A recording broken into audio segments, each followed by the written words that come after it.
কোরবানি দেওয়ার জন্য ইব্রাহিম আলাইহিস সালাম নিয়ে গেছেন মিনার মানহারে কোরবানি দেওয়ার জন্য। ইসমাইল আলাইহিস সালামের উপর করে শোয়াই হযরত ইব্রাহিম আলাইহিস সালাম যখন ইসমাইল আলাইহিস সালামের গর্দানের উপরে ছুরি চালাবে, এই সময়ের মধ্যে ইসমাইল 7 বৎসরের শিশু, 7 বৎসরের বালক, 7 বৎসর বয়স। ইসমাইল আব্বারে কয়, আব্বা একটা কাজ করেন, আমারে কোরবানি দেওয়ার আগে আমার হাত পাগুলাকে একটা শক্ত রশি দিয়া মজবুত করি বাঁধেন, শক্ত রশি দিয়া মজবুত করি বাঁধেন। ইব্রাহিম আলাইহিস সালাম কয়, কেন রে বাবা?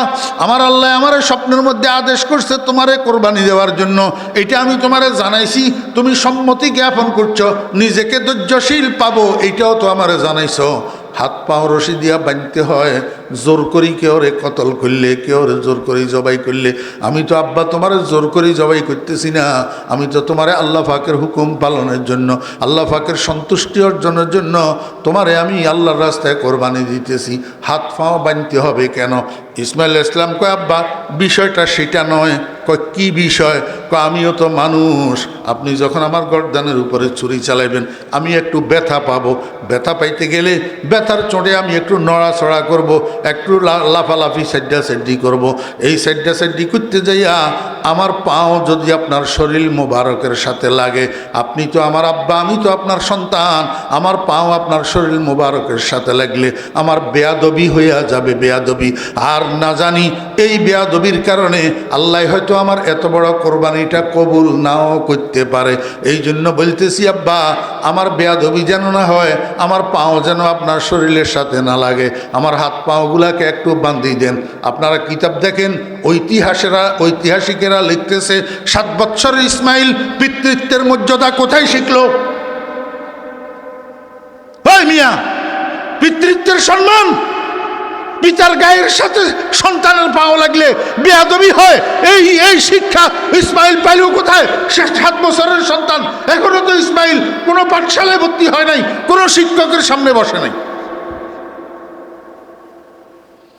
না মক্তব কি কারামত থি, না ফয়জানে নবুয়ত থা, ना मकतब की करामत थी ना फैजान नबूवत था, सिखाया किसने इस्माइल को आदाब फरजंदी, सिखाया किसने इस्माइल को आदाब फरजंदी। আমার বেরা দোস্ত বাপ, ঐতিহাসিকেরা আমাদের মনীষীরা লিখতেছেন, ইসমাইল এই শিক্ষা কোনো শিক্ষকের থেকে পায় নাই, কোনো পাঠশালা কোনো শিক্ষা প্রতিষ্ঠান থেকে পায় নাই, বরং ওনার আম্মাজান হজরতে হাজরা আলাইহিস সালামের কোলে পাইছে। কারণ মায়ের কোলটাই হলো একটা সন্তানের জীবনের প্রথম পাঠশালা।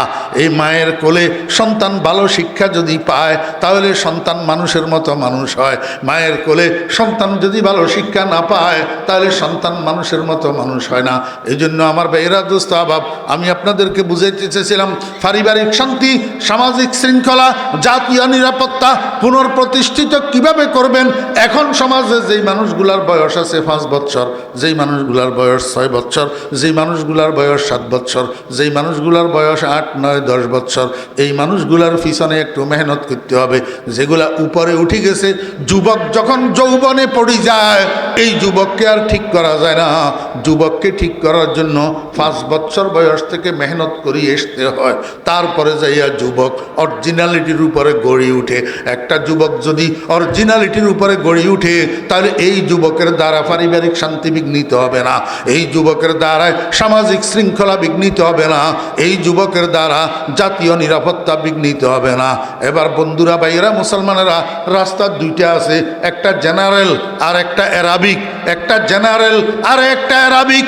আপনার সন্তানের সুসন্তান হিসাবে গড়ে তোলার জন্য আপনি কোনটাতে পরিচালিত করবেন এখন সিদ্ধান্ত নেবেন, আর কিয়ামতের ময়দানে জবাব দিবেন। কিয়ামতের ময়দানে আল্লাহ পাকের আদালতে আপনার সন্তানের জন্য যখন জাহান্নামে যাওয়ার সিদ্ধান্ত হবে, আল্লাহর আদালতে আপনার সন্তান আপনার বিরুদ্ধে মামলা করবে, ওয়াকালু রব্বানা ইন্না আতা'না সাদাতানা ওয়া কুবারানা ফাআদাল্লুনাস সাবিলা।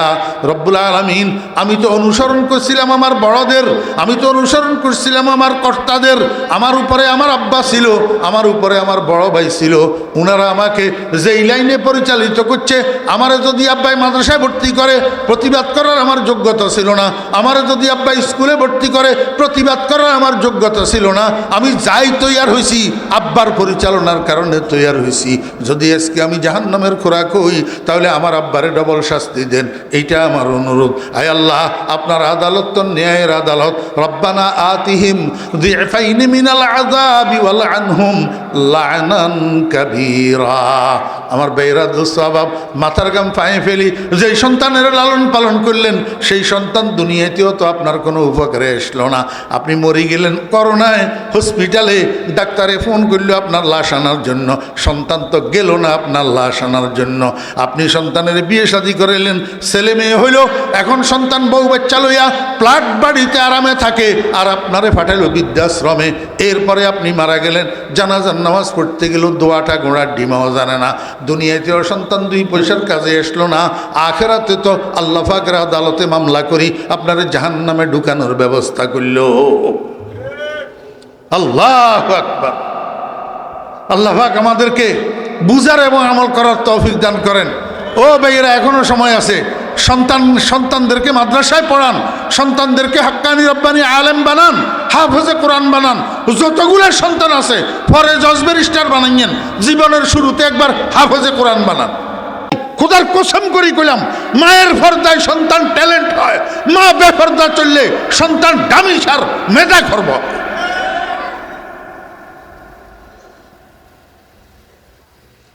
আমি এই জন্য আমার সারা বাংলাদেশের মাহফিলগুলাতে বলিয়া বেড়াই, আমার ভাইয়েরা বোনেরা যারা বিবাহ করছেন, যখন দেখবেন আপনাদের সন্তান গর্ভে ধারণ করছে, এই সন্তান গর্ভে ধারণ করা অবস্থায় স্বামী স্ত্রী বাসার মধ্যে ঝগড়া করবেন না, একে অপরকে গালাগালি করবেন না, বাসার মধ্যে মারামারি করবেন না, একে অপরকে মারধর করবেন না। যদি সন্তান গর্ভে থাকা অবস্থায় এগুলা করেন, তো ভূমিষ্ঠ হওয়ার পরে আপনার এই সন্তান বেয়াদ্দপ ছাড়া আর সন্ত্রাসী ছাড়া আর কিছু হবে না। কারণ হেতে তোর ঝগড়া চারটি গালাগালি মারফেড়ে তুই শিখিয়াছ।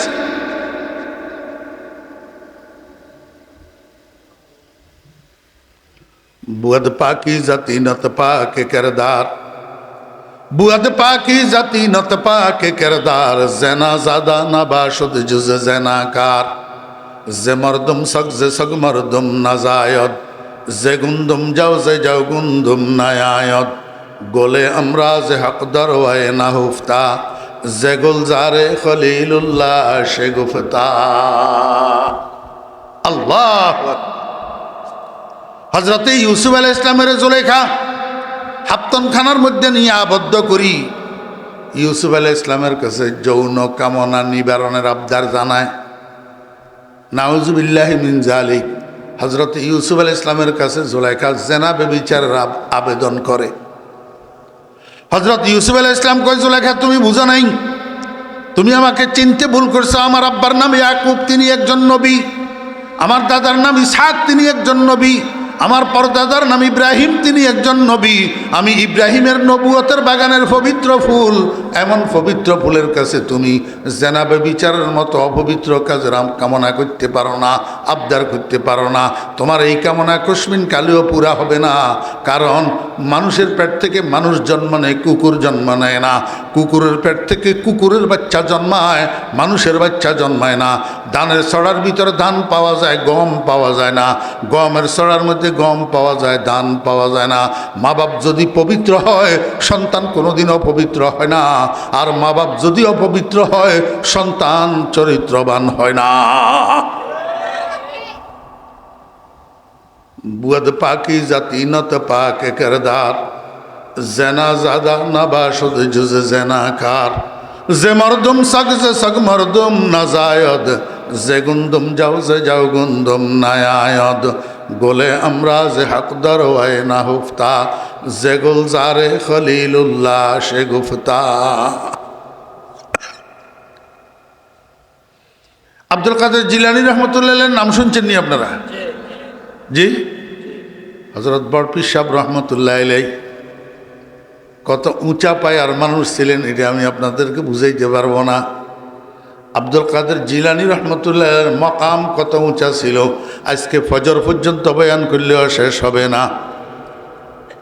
মুরিদি লা তাখাফ আল্লাহু রাব্বি আতানি রিফাতান নিলতুল মালি ওয়া কুল্লু ওয়ালিয়িন আলা কদমি ওয়া ইন্নী আলা কদমিন নবিয়্যি বদরিল কামালি দারাস্তুল ইলমা হাত্তা সিরতু কুতবান ওয়া নিলতু সা'দা মিন মাওলাল মাওয়ালি।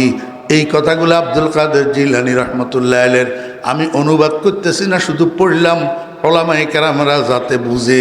আমার বেরা দোস্ত আবাব, এমন কথা আব্দুল কাদের জিলানীর মুখ ছাড়া আর কারো মুখের থেকে বাইর হবে যে এমন মায়ের পোলা দুনিয়াতে জন্ম নেয় নাই। দারাস্তুল ইলমা হাত্তা সিরতু কুতবান ওয়া নিলতু সা'দা মিন মাওলাল মাওয়ালি ওয়া কুল্লু ওয়ালিয়িন আলা কদমি ওয়া ইন্নী আলা কদমিন নবিয়্যি বদরিল কামালি। আল্লাহু আকবার। আব্দুল কাদের জিলানী রহমতুল্লাহ আলাইহির বয়স যখন 6 বছর, ওনার জীবনীর মধ্যে কিতাবের মধ্যে লিখে আব্দুল কাদের জিলানী রহমতুল্লাহ আলাইহির বয়স যখন 6 বছর, ওনার আম্মা ওনাকে নিয়ে গেছে একটা হাফেজিয়া মাদ্রাসায়। হাফেজিয়া মাদ্রাসায় নিয়ে হাফেজ শাহ হুজুরের কয়, হাফেজ শাহ হুজুর, এইটা আমার ছেলে, নাম আব্দুল কাদের, বয়স 6 বছর, এখনো পর্যন্ত আমি কোনো শিক্ষা প্রতিষ্ঠানে ভর্তি করি নাই, কোনো ওস্তাদের সামনে বসাই নাই, এই জীবনের শুরুতে সর্বপ্রথম আপনার কাছে নিয়ে আসলাম। হ্যালো, ব্যাকল দিনে ফোন করতে পারছ না? দিনে কোথায় যাও? বয়ানের মাঝখানে কেন ফোন করো? একবার ফোন রিসিভ করি নাই, এরপরে আবারও করছি।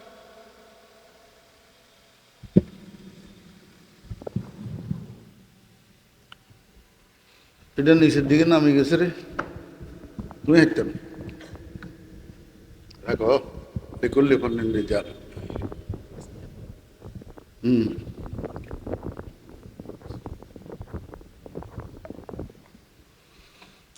বন্ধ করে দি।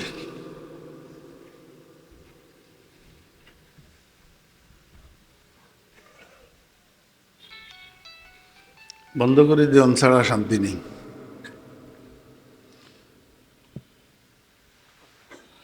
আপনারা কোন হুজুর এত গরম হইল, জ্বালাই কইলা কই এত করতে না, হ্যাঁ সবাই কেন অত করতে পারি না? এগুনের লাই কোনো টাইম বুঝে না, টেবিল বুঝে না, নামাজের টাইম বুঝে না, শোয়ার টাইম বুঝে না। রাত্রে 1টা বাজে ফোন করি, কয় হুজুর ইজ্ঞা তারিখের দরকার, রাইছে 1টা বাজে, এত ব্যাক করল আছে।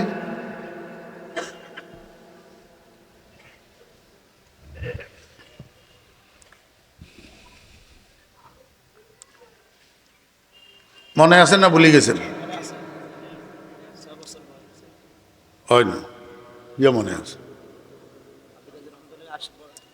হাফেজ শাহ হুজুর, এটা আমার ছেলে, নাম আব্দুল কাদের, বয়স এখনো পর্যন্ত কোনো শিক্ষা প্রতিষ্ঠানে ভর্তি, কোনো ওস্তাদের সামনে বসাই নেই, এই জীবনে প্রথম আমার ছেলেটাকে আপনার কাছে নিয়ে আসছি একটা আরজু নিয়া। ভাই বসেন না। জীবনে প্রথম আমার ছেলেটাকে নিয়ে আসছি আপনার কাছে একটা আরজু নিয়া। আরজু হইল আমার পোলাটা পরে যা হবে হবে, জীবনের শুরুতে আগে হাফেজে কোরআন হবে। কি হবে? আপনার করতে হুত নাই, নাতি নাই, আপনারা মুসলমান নু, এই আরজু আপনার গো কাছে, আপনার গো বর্গ কাছে আইয়ে নাকা। আমার ভাইয়েরা, দোস্ত আবাব, সমস্ত মুসলমান মায়েরা যদি এই আরজু করত, আমার ছেলে পরে ইঞ্জিনিয়ার হবে, ডাক্তার হবে, মুফতি হবে, মুহাদ্দিস হবে, জজ হবে, ব্যারিস্টার হবে, তাতে কোনো অসুবিধা নাই। কিন্তু জীবনের শুরুতে আমার ছেলেটাকে আমি হাফেজে কোরআন বানাবো, এটা আমার আরজু। এই আরজু যদি সমস্ত মায়ের কাছে থাকতো, আজকে প্লেনের পাইলটগুলা হাফেজে কোরআন হইতো, রেলগাড়ির ড্রাইভারটা হাফেজে কোরআন হইতো, ওই সুপ্রিম কোর্টের পিপিটা হাফেজে কোরআন হইতো, আমার বাংলাদেশের প্রধান বিচারপতি হাফেজে কোরআন হইতো, আপনার জজগুলা হাফেজে কোরআন হইতো। যদি মুসলমান মায়েরা এই আরজু করতো, আমার ছেলে জীবনের শুরুতে হাফেজে কোরআন হবে, এই আরজু মুসলমান ভাইদের কাছে আছে, মুসলমান আব্বাদের কাছে আছে। এখন তো মুসলমান আব্বারা এমন ফোলা তৈয়ার করে, এত বড় বড় সালটা সালটা কথা কয়, এক কথা 5 মণ ওজন। বাপের জানাজার নামাজ পড়তে গেলে দোয়াটা শুদ্ধ করে মুখস্থ জানে না।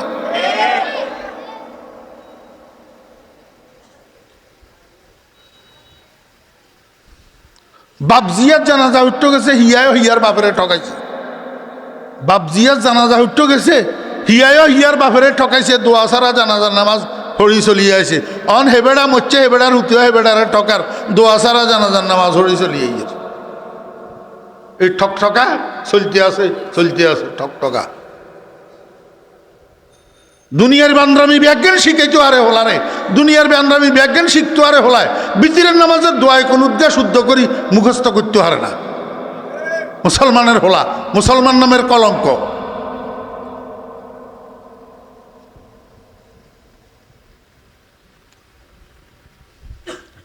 আপনারা কইবেন হুজুর এত কড়াকড়ি কন, আরে কড়াকড়ি কইতেন না। ক্যান্সার ইঞ্জিনটি ধরলে এটা মলম লাগাইলে ক্যান্সার ভালো হইতো না, কাড়ি হালাই দিন লাগবে, নইলে ক্যান্সার সারা শরীরে ছড়াই যাবো। এখন তো ক্যান্সার হিন্দুয়ানি প্রথা, ইহুদি খ্রিস্টানের প্রথা, ইহুদি খ্রিস্টানের সংস্কৃতি, হিন্দুয়ানি সংস্কৃতি মুসলমান সমাজে ক্যান্সারের মতো প্রসারিত হয়েছে। মুসলমানের হোলারা মুসলমানই কি জিনিস বুঝে না, দুর্গা পূজা বুঝে।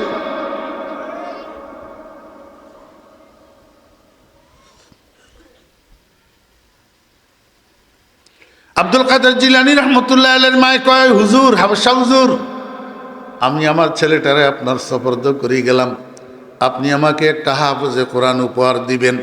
এই কথা বলি আব্দুল কাদের জিলানী রহমতুল্লাহ আলাইহির মা বাড়িতে চলে গেছে। হাবশা হুজুর কয়, বাবা আব্দুল কাদের এদিকে আসো, আমার সামনে বসো, আমার মুখে মুখে পড়ো আউযু বিল্লাহি মিনাশ শাইতানির রাজিম বিসমিল্লাহির রহমানির রহিম আলহামদুলিল্লাহি রাব্বিল আলামিন আর রহমানির রহিম মালিক ইয়াউমিদ্দিন। হাফেজ সাহেব হুজুর সূরা ফাতিহার শুরু থেকে শেষ পর্যন্ত 2-4-5 বার 7 বার দৌড়াইয়া দৌড়াইয়া রিপিট করিয়া করিয়া আব্দুল কাদেরে পড়াইছে।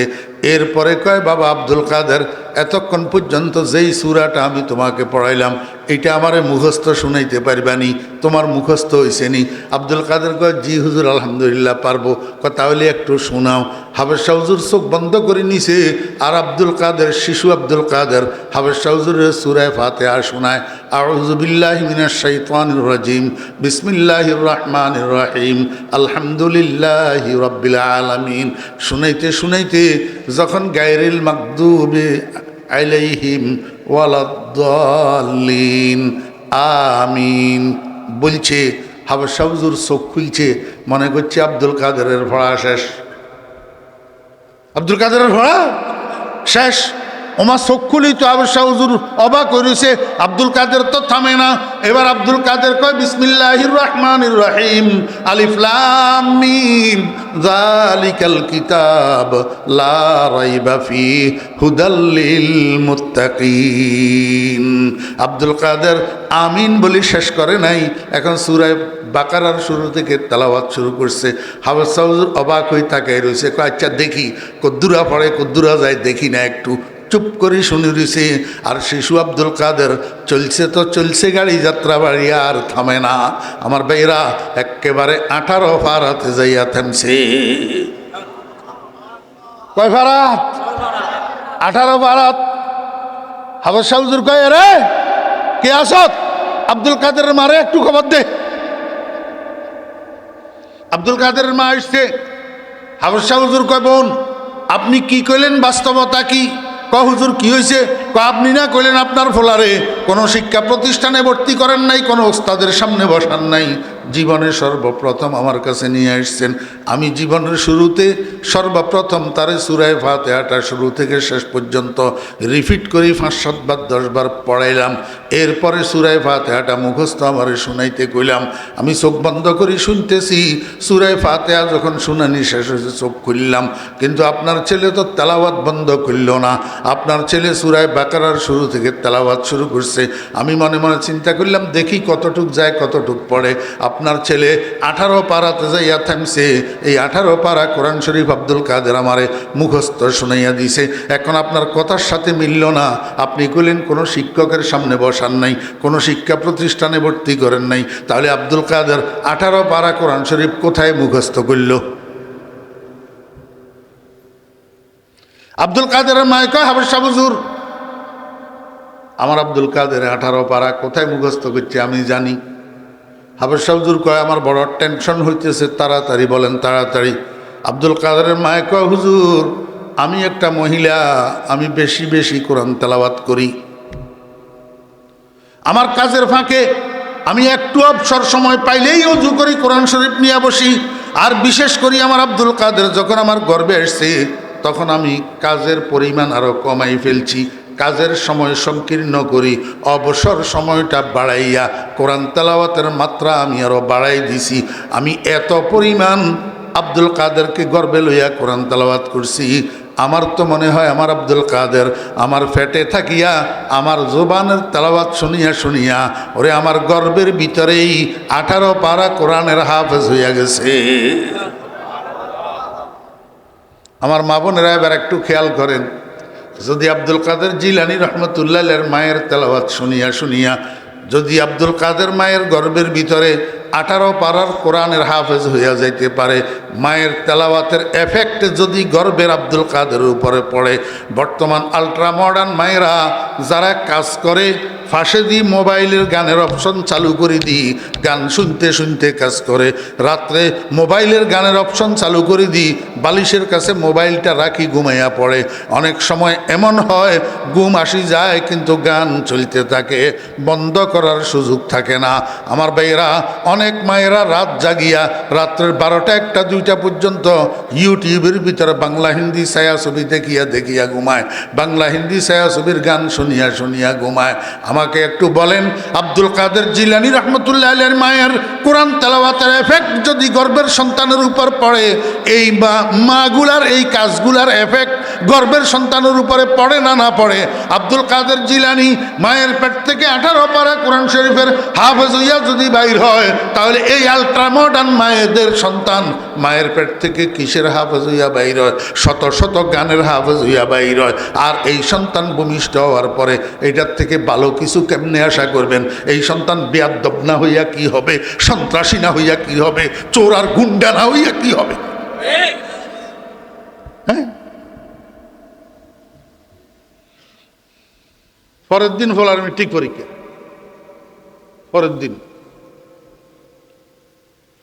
পরের দিন ফলার আগের রাত্রে সন্ধ্যার সময় ড্রয়িং রুমে ফোলা টেলিভিশনের সামনে বসছে, যে আর উঠে না, বসে বসে টেলিভিশন স্যার।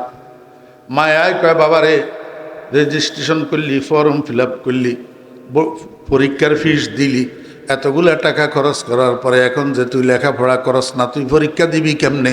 তুই তো পাস করবি না, ফেল করবি, যা কিছুক্ষণ লেখাপড়া কর। কিন্তু ফলায় কথা শোনে না, টেলিভিশনের সামনে থেকে উঠে না। রাত্রে যখন 10টা বাজছে, এইবার মায়ে কয় যে বাবা এখন আর পড়ার দরকার নেই, যা উঠি 4টা খাইয়া ঘুমা, ফজরের সময় মোল্লায় আজান দিলি তখন ঘুম থেকে উঠি কিছু লেখাপড়া করিস, তাহলে অন্তত কিছু লিখতে পারবি, পাশের নম্বরটা আনা যাবে। তাও ফোলা উঠে না। এখন বিরক্ত ওই মাই কি করছে, রুমের সুইচ বোর্ডের কাছে গেছে, সুইচ বোর্ডের কাছে যাইয়া 2টা সুইচ অফ করছে। একটা হলো টেলিভিশনের সাথে বিদ্যুতের সংযোগের সুইচ, যেটা এটা দিছে বন্ধ করি, আর একটা হলো ড্রয়িং রুমের লাইটটা বন্ধ করে দিয়েছে, যাতে ড্রয়িং রুমটা অন্ধকার হইয়া যায়, ফোলা যেন উঠে চলে যায়। আমার ভাইয়েরা, উল্টা হইছে কাজ। মা যখন ড্রয়িং রুমের লাইট বন্ধ করে দিছে, এই ফোলা কুলাঙ্গার মায়ের দিকে তাকাইয়া কয়, দিও না কো বাসর ঘরের বাতি নিভাইয়া।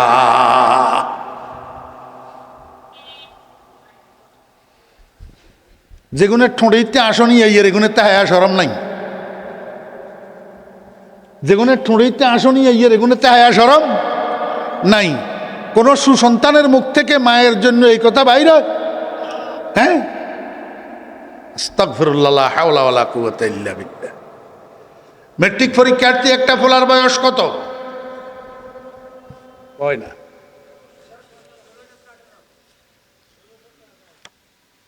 15, 16, 17, 18। এই হলাইয়া বুঝদার না অবুঝ? বালেক না না বালেক? এখন এই ফোলা যদি মায়ের দিকে তাকাইয়া এই কথা কয়, মা বেচারি এটা টলারেট করতে পারবো নি? টলারেট করতে পারত না। যা হওয়ার তা হইছে। এই কথা কর্ণগোচর হওয়ার সাথে সাথে মায়ের মাথায় এসছে চক্কর, মাথা ঘুরাই ঠাস করেই পড়ছে ফ্লোরের উপর। এই তো বাসার মধ্যে হইচই শুরু হয়ে গেছে। কেউ বাটিতে করি পানি লইয়া দৌড়ার, মুখের উপরে পানির ঝাপটাদের, আরেকজনে সরিষার তেল আনি পায়ের তালুতে হাতের তালুতে সরিষার তেল মালিশ করে, আরেকজনে চার কাপের মধ্যে সরিষার তেল আর পানি মিক্স করে গুলি মাথার মধ্যে মালিশ করে। কারণটা কি? বেহুশ হয়ে গেছে। তো কি হয়ে গেছে? বেহুশ হয়ে গেছে। আমার বেয়েরা দোস্ত বাপ, আমি রুমের থেকে বাইর হইলাম, ওই ছেলে এইটার ইমিডিয়েট ছোট বোন একটা আছে, এটারে জিজ্ঞেস করলাম কিরে বাসার মধ্যে কি হয়েছে? মানে আমার এক আঙ্কেল ভাইয়ার যে আগামীকাল মেট্রিক পরীক্ষা, ভাইয়া তো পড়তে বসে না, শুধু টেলিভিশনের সামনে বসে থাকে। মা বারবার তাকে বলে কিন্তু মায়ের কথা শুনে না। রাত্রে যখন 10টা বাজে মা উঠে যেতে বলছে খানা খাওয়ার জন্য, তাও উঠে না। এবার ড্রয়িং রুমের লাইট অফ করে দিয়েছে মা যখন ড্রয়িং রুমের লাইট অফ করছে, ভাইয়া মায়ের দিকে তাকাইয়া কয় দিও না কোবা স্বর্গের বাতি নিবাইয়া। এই কথা শোনার সাথে সাথে মা মাথা চক্কর দিয়া ফ্লোরের উপরে পড়ে গেছে, বেহুশ হয়ে গেছে। আমি আস্তে আস্তে সেদিকে আগাইলাম। ইত্যবসরে মহিলা এটার হোঁস আসছে, চোখ খুলছে, আমারে সামনে দেখি কয় ভাইয়া দেখলেন নি ফলায় আমারে কি কইল? আরে আজকের কথা না মিয়া, অনেক বছর আগের কথা। যখন টাচ মোবাইল আবিষ্কার হয় নাই, ডিভিডির যুগ, বিসিআরের যুগ যেটা ছিল, আমরা ফোলারা বাজারের মধ্যে ভিডিও দোকান দিত। এখন তো ভিডিও দোকান নাই, এখন তো ভিডিও মোবাইলে ঢুকে গেছে পকেটে, আর ভিডিও দোকান লাগে না। তখন ফোলারা ভিডিও দোকান দিয়া ভিডিওর ব্যবসা করতো।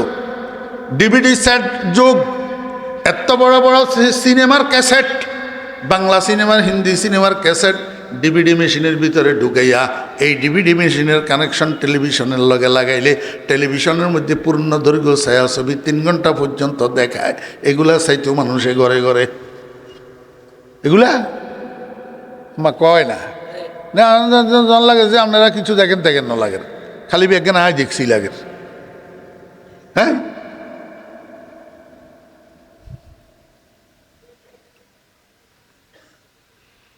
মহিলা এটা চোখ খুলি আমারে যখন দেখছে কয় ভাইয়া দেখলেন নি ফলায় আমারে কি কইল? আমি উত্তরে কইলাম তোরে আমার মনে চাইতেছে এখন 3টা লাথি দিতে, তোরে এখন আমার মনে চাইতেছে 3টা। ঘরের মানুষ সব আমার দিকে তাকাই রয়েছে, ফেল করি। বেচারি বেহুশ হয়েছে, আবার হুঁশের মধ্যে আসছে, হুজুরের সাক্ষী করলো। এখন হুজুরে এইটা কিয়া কইল, বলে 3 লাথি দিত। তা আমি এদেরকে কইলাম তোরা আমার দিকে ফেল করি কি সরে? আমি 3 লাথি দিতাম, কইছি এমনি কইনো, তোরা তো জানোস না ব্যাকগ্রাউন্ড। এই মাইয়াইয়ার নাম থুইছিও আমি, এটার বিয়ের কলমা পড়াইছিও আমি। চিন্তা করেন, একটা মাইয়ার নাম তো নতুন বিয়ের কলমা পড়ানোর জন্য মাঝখান দিয়ে 16-17 বছর 18 বছরের গ্যাপ নাও। নাম থুইছিও আমি, বিয়ার কলমা পড়াইছি আমি। যে স্বামীর কাছে মাইয়া ইয়ারে বিয়া দিয়েছে, স্বামী একটা বিজনেস ম্যাগনেট, বিরাট ব্যবসায়ী। আমার বেয়েরা দোস্ত বাপ, প্রতি রাত্রে স্বামী দোকান বন্ধ করিয়া আসার সময় দুইটা ক্যাসেট নিয়ে আসে, সিনেমার ক্যাসেট, ছায়াছবির ক্যাসেট, বাংলা হিন্দি ছায়াছবির 2টা ক্যাসেট নিয়ে আসে। শুইয়া টেলিভিশনের মধ্যে ডিভিডির ভিতরে ক্যাসেট এগুলা লাগাই। পূর্ণ দৈর্ঘ্য 2টা ছায়াছবি দেখা ছাড়া এই স্বামী স্ত্রী দম্পতি এক রাত্রেও ঘুমায় না, এক রাত্রেও ঘুমায় না। তখন আমি মেয়েটারে বলছিলাম, এই সাবধান হইয়া যা, তোর ফেটে কিন্তু সন্তান, তোর ফেটে যেভাবে শুরু করছ তোরা স্বামী স্ত্রী, প্রতি রাত্রে এইভাবে 1টা 2টা 3টা ছায়াছবি দেখা ছাড়া তোদের চোখে ঘুম আসে না। ফেটে কিন্তু সন্তান, সন্তানের কথা কেন খেয়াল করস না? সন্তান গর্ভে থাকা অবস্থায় মায়ে যেই কাজ বেশি করে, যেই কথা বেশি বলে, যেই কথা বেশি শুনে, যেইখানা বেশি খায়, এটার একটা এফেক্ট গর্ভের সন্তানের উপর পড়ে। সন্তান যখন ভূমিষ্ঠ হবে, বড় হবে, তখন তুই পস্তাইবি আমি তোরে বললাম। আমার কথা তখন শুনে নাই। আজকে যখন সন্তানে মুখের উপর বলে দিছে দিও না কো বাসর ঘরের বাতি নিবাইয়া, তখন এবার আমারে কয় ভাইয়া দেখলেন নি ফলে আমারে কি কইল? তখন আমি বলছিলাম না তোরে আমি, ও মাইয়া তোরে বলছিলাম না আমি, তোর ফ্যাটের ভিতরের সন্তান। এই শত গান, হাজার গান এই পোলা তোর ফ্যাটের থেকে মুখস্থ করে দুনিয়াত বাইর হইছে। এমন পোলার থেকে তুই এর চেয়ে ভালো আর কি আশা করস? এর চেয়ে ভালো আর কি আশা করস তুই? তোর তো আমি সাবধান করছিলাম। এই জন্য পর্দার আড়ালের মা বোনেরা যারা বয়ান শুনতেছেন, আমি আপনাদেরকে অনুরোধ করব, সন্তান গর্ভে থাকা অবস্থায় বেপরদা চলবেন না। সন্তান গর্ভে থাকা অবস্থায় বাসার ভিতরে স্বামী স্ত্রী ঝগড়া করবেন না। সন্তান গর্ভে থাকা অবস্থায় স্বামী স্ত্রী একজন আরেকজনকে গালাগালি করবেন না, মারামারি করবেন না। আল্লাহু আকবার। যদি এগুলা করেন তাহলে আপনার সন্তান ভালো সন্তান হবে না, সুসন্তান হবে না, কুসন্তান তৈরি হবে, কুসন্তান। এরপরে সন্তান ভূমিষ্ঠ হওয়ার পর মায়ের দায়িত্ব শুরু হয় প্রথম দিন থেকে। প্রথম দিন থেকে বাপের দায়িত্ব শুরু হয় না, মায়ের দায়িত্ব কি হয়? শুরু হয়। আমার ভাইরা দুস্তাবাব, সন্তান ভূমিষ্ঠ হওয়ার পরে যেই কোলগুলাতে পড়ে, কোলগুলা, 1 নম্বর মায়ের কোল, 2 নম্বর দাদির কোল, 3 নম্বর ফুফুর কোল, 4 নম্বর খালার কোল, যে বাপের কোল, চাচার কোল, মামার কোল, ভাইয়ের কোল, যেই কোলগুলাতে পড়ে, এই কোলেরও একটা এফেক্ট আছে। মনোযোগ আছেন? কোলেরও একটা কি আছে? কালান নবী সাল্লাল্লাহু আলাইহি ওয়াসাল্লাম, কুল্লু মাউলুদিন ইউলাদু আলাল ফিতরাত ফাআবাওয়াহু ইউহাব্বিদানিহি আও ইউনাসসিরানিহি আও ইউমাজ্জিসানিহি। ওরে পেপার মিলের থেকে কাগজ বাইর হয়ে যে সাদা বাইর হয়, কি বাইর হয়? সাদা বাইর হয়। পরে যার যেই কালারের দরকার প্রিন্টার মেশিনের মধ্যে দিয়া কালার করি নে, যার লালের দরকার লাল, হলুদের দরকার হলুদ, সবুজের দরকার সবুজ। কিন্তু পেপার মিলের থেকে কোনো কাগজ লাল সবুজ হলুদ বাইর হয় না। ঠিক তদ্রূপ যেই মায়ের পেটের থেকেই বাইর হোক না কেন, নবজাত শিশু মুসলমান হইয়া বাইর হয়, হিন্দু হইয়া, কাফের হইয়া, ইহুদি হইয়া, বুদ্ধ হইয়া কোনো সন্তান বাইর হয় না, সব মুসলমান হইয়া বাইর হয়। কি বাইর হয়? মুসলমান হইয়া।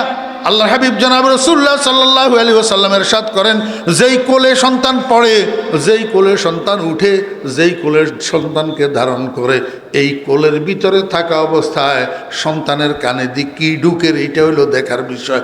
সন্তানের কানে যদি ঢুকে লা ইলাহা ইল্লাল্লাহ, এই আওয়াজ এটা সন্তানের কানে দি ঢুকি দিলের উপরে এফেক্ট করে, সেখান থেকে সন্তানের দিলের ভিতরে ঈমান সংক্রমিত হয়। আর সন্তানের কানে দি ভূমিষ্ঠ হওয়ার পরে যদি শুনে গড, হরে রাম, রাম কৃষ্ণ, তো এগুলা সন্তানের কানে দিয়ে ঢুকি কলবের উপরে এফেক্ট করে। এইখান থেকে সন্তানের কলবের ভিতরে কুফর আর শিরিক সংক্রমিত হয়। আমার কথা নমিয়া, আমার বেয়েরা দুস্তাবাব, এরপরে সন্তান লালন পালন হইতে হইতে হইতে হইতে দেখেন 12 মাস, 14 মাস, 15 মাস যখন বয়স হয়, আস্তে আস্তে হামাগুড়ি দিয়া দিয়া সন্তান একটু একটু আগে বাড়তে পারে। ছোট্ট একটা হালকা বিস্কিট 2 হাত 2 আঙ্গুল দিয়া এভাবে ধরতে পারে, এরকম ক্ষমতা এখন বাচ্চার মধ্যে এসছে। এমতো অবস্থায় সন্তানে কি করে? পেশাব করি নিজের পেশাবগুলাকে নিজের হাতে ধরে, পায়খানা করি নিজের পায়খানাগুলাকে নিজের হাতে ধরে, এমনকি পেশাব পায়খানা একসাথে কসলাইয়া মিক্স করি গালের ভিতরে দিয়া দে। এই সময় মায়ের ডিউটি কি? মা দৌড়াইয়া আসি, বাচ্চার হাত ধরে, ছি ছি ছি বাবা, এটা খায় না, এটা খায় না। মা বাথরুমে নিয়া, নইলে ঘরের বাইরে নিয়া বাচ্চার হাতেরে ভালো করে সাবান দিয়ে ধুইয়া দে। ঠিক না বে ঠিক? আমার ভাইয়েরা দোস্ত আবাব, এই যে বাচ্চারে পায়খানা প্রস্রাব মিক্স করা, এই জিনিসটা মুখে দিতে দিল না মা। কেন দিল না? বাচ্চারে বুঝায়, ও বাচ্চা, এটা তোমার জন্য খাদ্য না, এটা তোমার কুখাদ্য, এটা তোমার জন্য খাদ্য না, এটা তোমার অখাদ্য, এটা খায় না। যদিও এটা বুঝার বয়স বাচ্চার তখন হয় নাই, কিন্তু মা যে তাকে অখাদ্য খাওয়ার থেকে বারণ করলো, এইটারও একটা এফেক্ট আছে। কোনো মায়ে যদি এরকম অখাদ্য খাওয়ার থেকে বারণ করে, বাচ্চা সেখান থেকে আল্লাহর কুদরতে শিক্ষা গ্রহণ করে। এই বাচ্চার সামনে শুয়োরের গোস্ত আসবে, এই বাচ্চা বক্ষণ করবে না, কারণ মা তাকে অবুঝ অবস্থায় শিখাই দিছে অখাদ্য খাইতে হয় না, সুখাদ্য খাইতে হয়। আমার বেহরা দুস্তাবাব, বাচ্চার বয়স যখন 3 বছর, 2 বছর, 2.5 বছর, বাচ্চা থের করে হাঁটে, আর হাঁটতে হাঁটতে যখন পেশাবের দরকার হয়, হাঁটতে হাঁটতে পেশাব করে, দাঁড়াই দাঁড়াই পেশাব করে। মা তখন কি করবে? কাঁধের উপরে 2 হাত দিয়া আলতো চাপে বাচ্চারে বসাইয়া দিবে, আর বলবে, বাবা আমরা মুসলমান, দাঁড়াই পেশাব করিও না, দাঁড়াই পেশাব করিও না। দাঁড়াই পেশাব করা আমাদের নবীজির সুন্নতের খেলাফ। বাচ্চার তখন মায়ের এই নসিহত বুঝার ক্ষমতা হয় নাই, কিন্তু তারপরেও মার এই শিক্ষা বাচ্চার উপরে আল্লাহর কুদরতের দ্বারা এফেক্ট করে। ওরে 70 বছর বয়স পর্যন্ত এই বাচ্চা রাস্তার পাশে দাঁড়াইয়া বলদের মতো আর পেশাব করবে না। কি মনে করেন আপনারা আমার ভাইরা দুস্তাবাব? হযরত ইসমাঈল আল্লাহি নাহমাদুহু ওয়া নাস্তাঈনুহু ওয়া নাস্তাগফিরুহু ওয়া নু'মিনু বিহি ওয়া নাতাওয়াক্কালু আলাইহি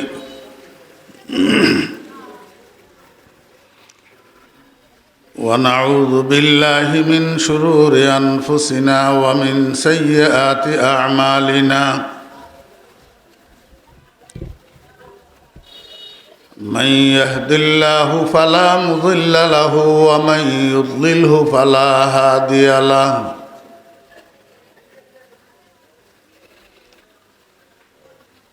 ونشهد أن لا إله إلا الله وحده لا شريك له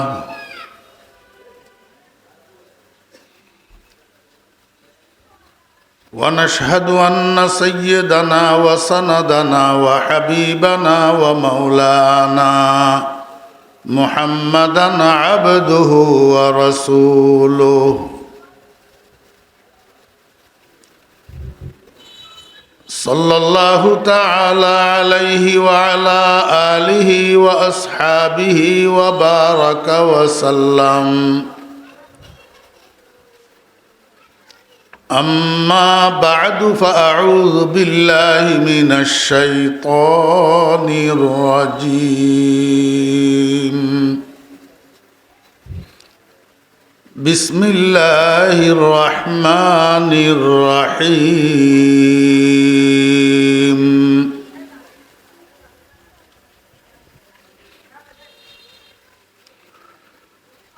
وقالوا ربنا إنا أطعنا سادتنا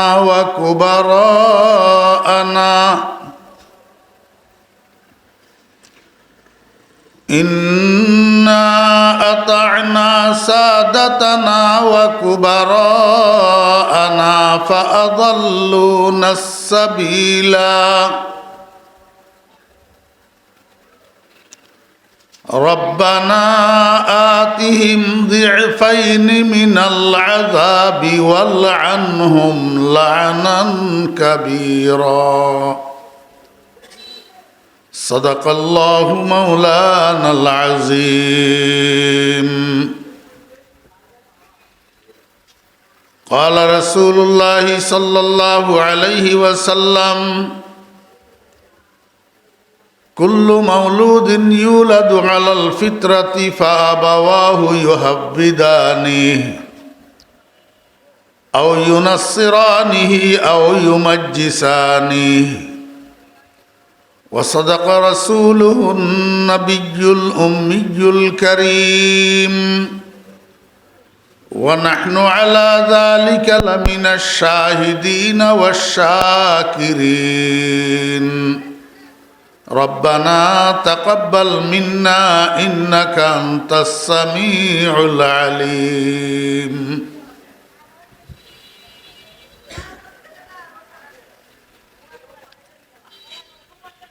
মুআজ্জাজ উলামায়ে কেরাম, সমাবেত ধর্মপ্রাণ মুসলমান ভাইয়েরা, পর্দার আলের সম্মানিতা পর্দানশী মা ও বোনেরা, মহান আল্লাহ রাব্বুল আলামিনের অপরিসীম দয়া আর ইহসান আল্লাহ রাব্বুল আলামিন আমাদেরকে আজ 11ই ডিসেম্বর 2025 ইংরেজি তারিখে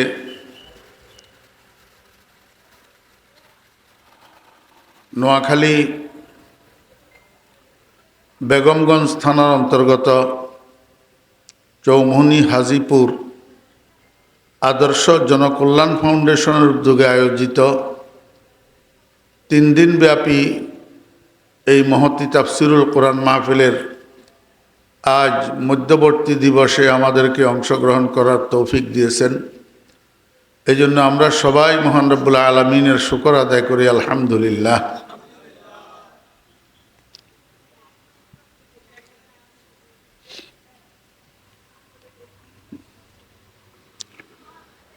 আমি খুতবার পর আপনাদের সামনে আল্লাহ পাকের পবিত্র কালামের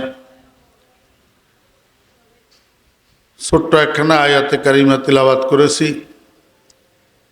এবং সেই সাথে আমাদের সকলের প্রিয় নবী শফিউল মুজনবিন রহমতুল্লিল আলমিন জনাবে মুহাম্মদুর রসুল্লাহ সাল্লাল্লাহু আলাইহি ওয়াসাল্লামের ছোট্ট একখানা হাদিস শরীফ পাঠ করেছি। আমি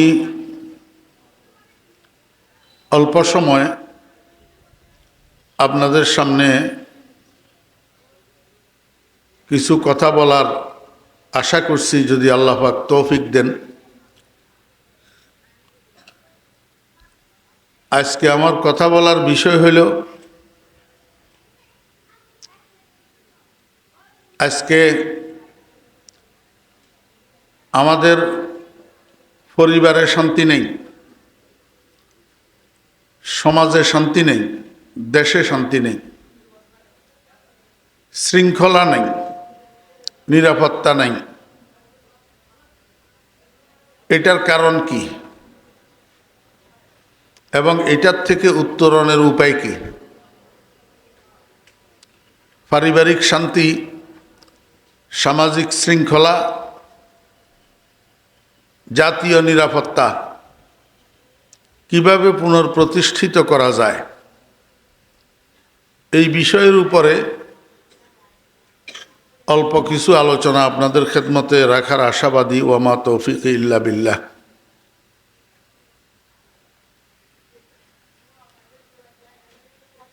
সমাজে, দেশে যেই মানুষগুলা বসবাস করে, এই মানুষগুলা তিন বয়সের মানুষ। একটা বয়স হলো বাল্যকাল,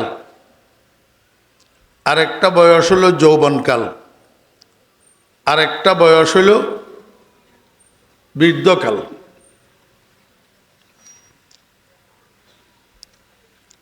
বাল্যকালের আগে আরেকটা বয়স আছে, সেটার নাম শিশুকাল। তাহলে 4 বয়স হইল: শিশুকাল, বাল্যকাল, যৌবনকাল, বৃদ্ধকাল। তা আপনারা আমরা সবাই জানি, পরিবারে, সমাজে, রাষ্ট্রে শান্তি শৃঙ্খলা নিরাপত্তা বিঘ্নিত হয় এক বয়সের মানুষের দ্বারা, যেটাকে বলে যৌবনকাল। শিশুরা সন্ত্রাস করে না, শিশুরা সন্ত্রাস করে না, বালকেরা সন্ত্রাস করে না, বৃদ্ধরা সন্ত্রাস করে না, সন্ত্রাস করে যৌবনকালের মানুষেরা। তাহলে এই সন্ত্রাস, এই ক্রাইম, অপরাধ, অনৈতিক কাজ, চুরি, ডাকাতি, হানাহানি, রাহাজানি, খুনখারাবি, লুটতরাজ, নারী ধর্ষণ, নারী নির্যাতন সহ যত অন্যায় অপরাধ আছে, এই অন্যায় অপরাধগুলা রোধ করার জন্য যুবকদেরকে ঠিক করতে হবে। কাদেরকে ঠিক করতে হবে? যুবকদেরকে। এখন যুবকদেরকে ঠিক করার ফর্মুলা কি? আপনাদের মনোযোগ আসেনি? খেয়াল করে শুনেন। মানুষ কম হইলে কোনো অসুবিধা নেই, আপনাদের তো অসুবিধা নেই, আপনারা শুনবেন না। শুধু মানুষ কম হইলে যে বলে তার কাছে হয়তো খারাপ লাগে, তার বয়ান আসে না। কিন্তু আলহামদুলিল্লাহ, আল্লাহ শুকর, আপনাদের দোয়ায় 50,000 মানুষের সামনে আমার যেই বয়ান, 50 জন মানুষের সামনে আমার সেই বয়ান, কোনো বেশ কম নেই। কারণ এইখানে একটা মানুষ যদি হেদায়েত পায় আর 50,000 মানুষের সেখানে যদি একজন মানুষের হেদায়েত না পায়, তাহলে ওই মাহফিল থেকে এই মাহফিলটা ভালো। এই জন্য মনোযোগ সহকারে শোনেন। সমাজ ঠিক করার জন্য, রাষ্ট্র ঠিক করার জন্য যুবক ঠিক করতে হবে। কারণ শিশুরা, বালকেরা অন্যায় করে না, বৃদ্ধরা অন্যায় করে না, অন্যায় করে যুবকে। ঠিক না বে ঠিক কোন? হ্যাঁ, আপনারা তো কথাই কন না। অন্যায় করে কনে? যুবকে। যাতেরা এখন বৃদ্ধ হয়ে গেছে, এতেরাও সকল বিদ্যা ছাড়িয়ে এবার ধর্মে দিলাম মন আমার রসের বৃন্দাবন। যখন যুবক আসিল এতরকম মধ্যেও কেউ কেউ এরকম অন্যায় করছে। এখন বয়সের বারে হাঁটুর বল যখন কমে গেছে, এখন আর পারে না। আমি নিজেই ভাবতেছি না, হাঁটতেই তো পারি না, হাঁটুর লাই অন্যায় কর্ম কোত্থেকে? এই জন্য সমাজ ঠিক করতে হলে যুবক ঠিক করতে হবে। তো যুবক কেমনে ঠিক করবেন? একটা কথা সবসময় মনে রাখতে হবে, যুবক যখন যুবক হয় তখন তাকে ঠিক করা যায় না। বুঝেন? যুবক যখন যুবক হয় তখন তাকে ঠিক করা যায় না। যুবককে ঠিক করতে হবে শিশুকাল থেকে, বাল্যকাল থেকে। শিশুকাল থেকে, বাল্যকাল থেকে একটা শিশুকে, একটা বালককে যখন আপনি সঠিক তরিকায় গড়ে তুলবেন, তখন যুবক ঠিক হবে। একটা একটা একটা একটা করতে করতে পুরা যুব শ্রেণীটা ঠিক হবে। এই যুব শ্রেণীটা ঠিক হয়ে গেলে বাস সমাজ ঠিক। বুঝছেন না? বুঝেন না? জি, আপনারা আমারে একটু উত্তর দেন। এখানে দুই একজন যারা আব্বা আছেন বিবাহিত, আপনারা কনে কনে চান আমার ছেলেটা চোরক, আমার ছেলেটা ডাকাইত হোক, আমার ছেলেটা মদদি হোক, আমার ছেলেটা জুয়ারি হোক, আমি বাসে বাসে পকেট মারি, আমার ছেলেটা আমার মতো পকেট মারি হোক। এটা কনে কনে চান? হ্যাঁ, কেউ চায়নি? আরে যাতে মদের ভিতরে ডুবি থাকে, হেতেরেও যদি আপনি জিজ্ঞাসা করেন যে ভাই তুই তো মদ খাও বালা করি, তোমার হোলা গো তোমার মতো এরকম মদ দিও কি কত বাস্তাক ফেরুল্লাহ, দরকার নেই, আয় হইছি আর হোলা মদ দিন হোক। হ্যাঁ, হাতে হারাদিন বাসে বাসে পকেট মারে। হাতেরে যদি আপনি জিজ্ঞাসা করেন যে তুই এত বড় একটা বালা কাম করো, মানুষের পকেট মারো, তো তোমার হোলা গো তোমার মতো পকেট মারি হোক, তুই কি কো? হাতে কব তো বা নাউজুবিল্লাহ, আমার দরকার নেই, আর পকেট মার নক। কি কন? ঠিক এরকম কেউ চায় না কারো ছেলে চোর হোক, কারো ছেলে ডাকাইত হোক, কারো ছেলে সন্ত্রাসী হোক, কারো ছেলে হাইজেকার হোক। চায় না তো কেউ, কিন্তু অয়নি। হ্যাঁ, সমাজে চোর আছে না নাই? ডাকাইত আসেনি? সন্ত্রাসী আসেনি? হাইজেকার আসেনি? তো চায় না তো কোনো বাপে আমার হোলা চোরক, কিন্তু অয় কন্তুন। তো বোঝা যায় কেউ না কেউ হোলা নষ্ট করে, কেউ না কেউ হোলা কি করে? নষ্ট করে। এখন আপনি যদি সামাজিক শান্তি প্রতিষ্ঠা করতে চান, জাতীয় নিরাপত্তা প্রতিষ্ঠা করতে চান, যদি সামাজিক শৃঙ্খলা প্রতিষ্ঠা করতে চান, তাহলে এতের করে ঠিক করতে হইব, এতের করে চিহ্নিত করতে হইব যারা হোলা নষ্ট করার কারিগর। বুঝাইতে পারি না? বুঝবেন কত? মনোযোগ না থাকলে কড়াটি মতো বুঝতেন না। আগে চিনতে হইব সন্তান নষ্ট করার কারিগর কারা। সন্তান নষ্ট করার কারিগর 4 জন। কয়জন? 4 জন। 1 নম্বর হইল মা। 1 নম্বর মা। এখন মাইকের আওয়াজে আমার মা বোনেরা বাসা বাড়ি থেকে বয়ান শুনলে এবার আমার উপরে মনে কষ্ট নিব, কব হুজুরে এইটা কিয়া কইল? কোরআন হাদিসের ভিতরে আল্লাহ আল্লাহ রাসূল মার ফজিলত এত বেশি বয়ান করছে, মার হক, মার অধিকার, আর হুজুরে কয় বলে মা বলে সন্তান নষ্ট করার কারিগর। আমি যদি বুঝাই দিতাম নোহারি, তাহলে আমি আপনার জুতার বাড়ি খেতে তৈরি আছি। আর যদি বুঝাই দিতাম হারি, তাহলে আমার কথা কেন মানবেন না? সন্তান নষ্ট করে 4 জনে, এই 4 জনের প্রথম হইল মা। প্রথম মা। কেন? বাকি 3 জনে সন্তান নষ্ট করে সন্তান ভূমিষ্ঠ হওয়ার পর। দেখা পাইলে না নষ্ট করে, দেখা পাইবার আগে নষ্ট করব নি? কিন্তু মায় সন্তান নষ্ট করে ফেটে থাকতে, মায় সন্তান নষ্ট করে ভূমিষ্ঠ হওয়ার পর না, শুধু মায় সন্তান নষ্ট করা শুরু হয় সন্তান ফেটে থাকতে থেকে।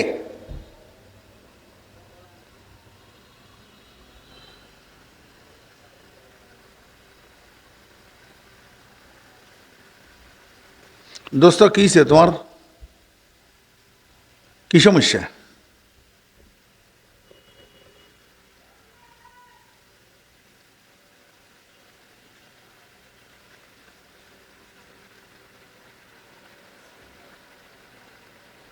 তোরগুলা রফিকুল্লাহ আফসারির দরকার।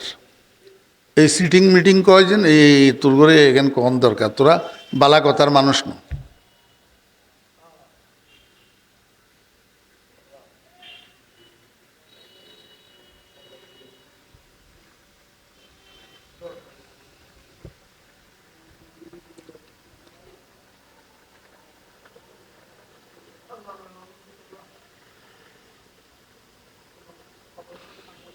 আমি অমনোযোগী মানুষ দেখলে আমার মুখের তুনার কথা বার হয় না।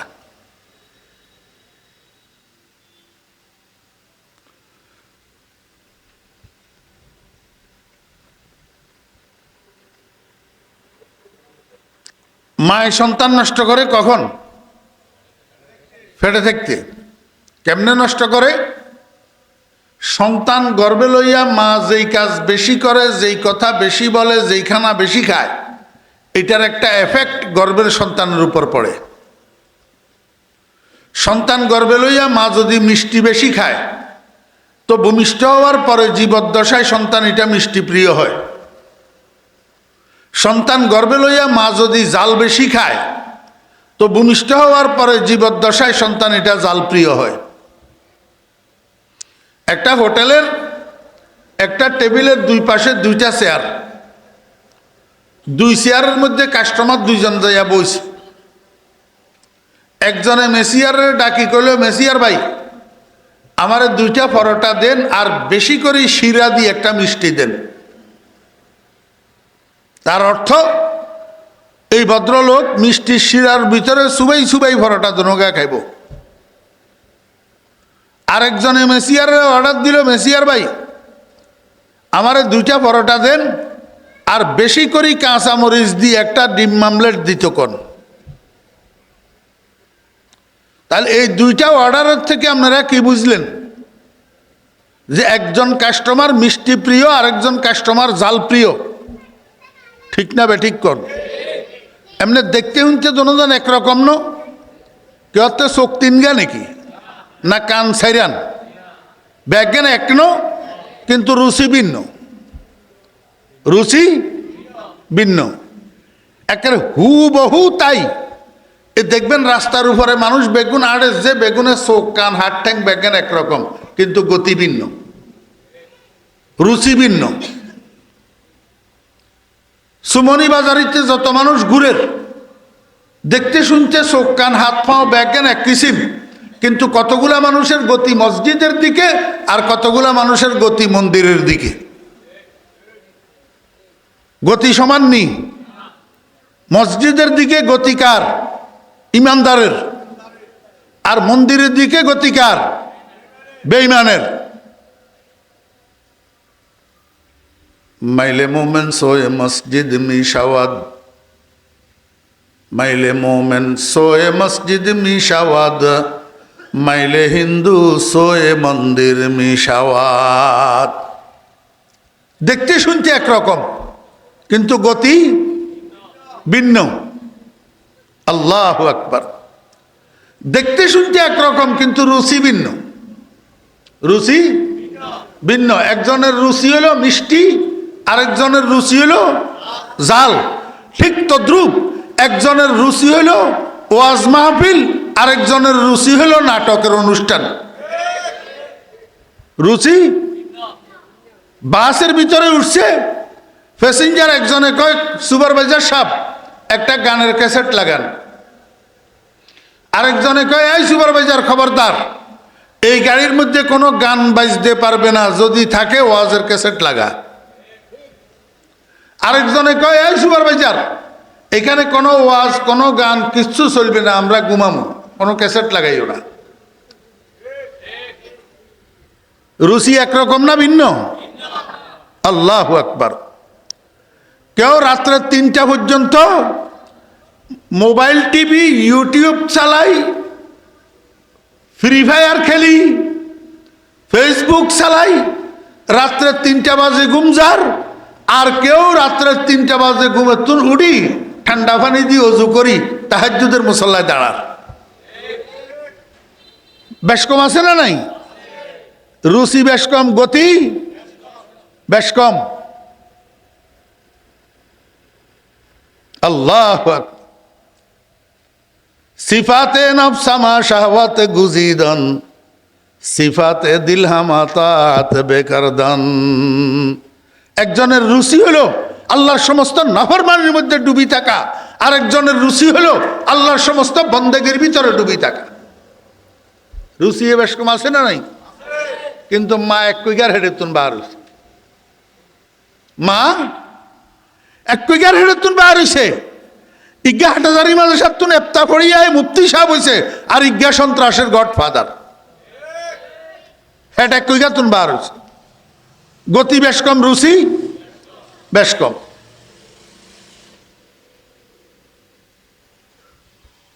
আমি আপনার ঘরে যে কথা বুঝাইতে চাইছিলাম যে একই হোটেলের একই টেবিলের দুই পাশে কাস্টমার দুইজন বসছে, একজনে অর্ডার দিল 2টা পরোটা বেশি করে শিরা দি একটা মিষ্টি, আরেকজনে অর্ডার দিল বেশি করে কাঁচামরিচ দিয়ে একটা ডিম মামলেট। কারণটা কি? রুচির ভিন্নতা। এই রুচির ভিন্নতাটা তৈরি হয়েছে কোথায় জানেন? মায়ের পেটে। কোথায় তৈরি হয়েছে? মায়ের পেটে। মা হলা জিয়ারে হেডিতে লই জাল বেশি খাইছে, হিয়া জাল প্রিয় হয়েছে, অনগা হিয়া বেশি কাঁচামরিচ দিয়ে ডিম মামলেট তো। আর মা হলা জিয়ারে হেডিতে লই মিষ্টি বেশি খাইছে, হিয়া মিষ্টি প্রিয় হয়েছে, অনগা হিয়া বেশি শিরা দি মিষ্টি তো। আর কথারে মনে রাখেন, মনে রাখলে ওয়াজ কামে লাগে, মনে না রাখলে ওয়াজ কামে লাগে না। মা সন্তান গর্বে লই যেই কাজ বেশি করে, যেইখানা বেশি খায়, যেই কথা বেশি কয়, যেই কথা বেশি শুনে, এটার একটা এফেক্ট গর্বের সন্তানের উপর পড়ে। আমার বেরা দোস্ত আহবাব, এই জন্য সন্তান গর্বে লইয়া যেই মা পর্দায় চলে, লজ্জার সাথে লাজুকতার সাথে চলে, এই সন্তানইটা মায়ের পেট থেকে মেধাবী হইয়া বাইর হয়, ট্যালেন্ট হইয়া বাইর হয়। যেই মা সন্তান গর্বে লইয়া বেনিটি ব্যাগ কান্দে ঝুলাইয়া চুমনি বাজারে বাজারে আর কাপড়ের দোকানে দোকানে ড্যাং ড্যাং করে, এই সন্তান মায়ের পেট থেকে বাইর হইতে মেধাখর বোকার ডামিস হইয়া বাইর হয়। আরে আমার কথা না, কিতাবে আমি কি মার গর্বে তুমি শিখিয়ে আইসিনি, কিতাবে আছে তো। আচ্ছা কিতাব লাগতো না আপনারা আরে কন, এখানে মুরব্বীও আছেন তো, আর আমি নিজেও তো বুড়ো হয়ে গেছি, আমি কি অঙ্গা হলানি। মুরব্বীরা কেনা কনছেন আমরা মা দাদিও গল এগুন কত শিক্ষিত আছিল, হ্যাঁ আমরা মা দাদিও গল খুব বেশি শিক্ষিত আছিল নি?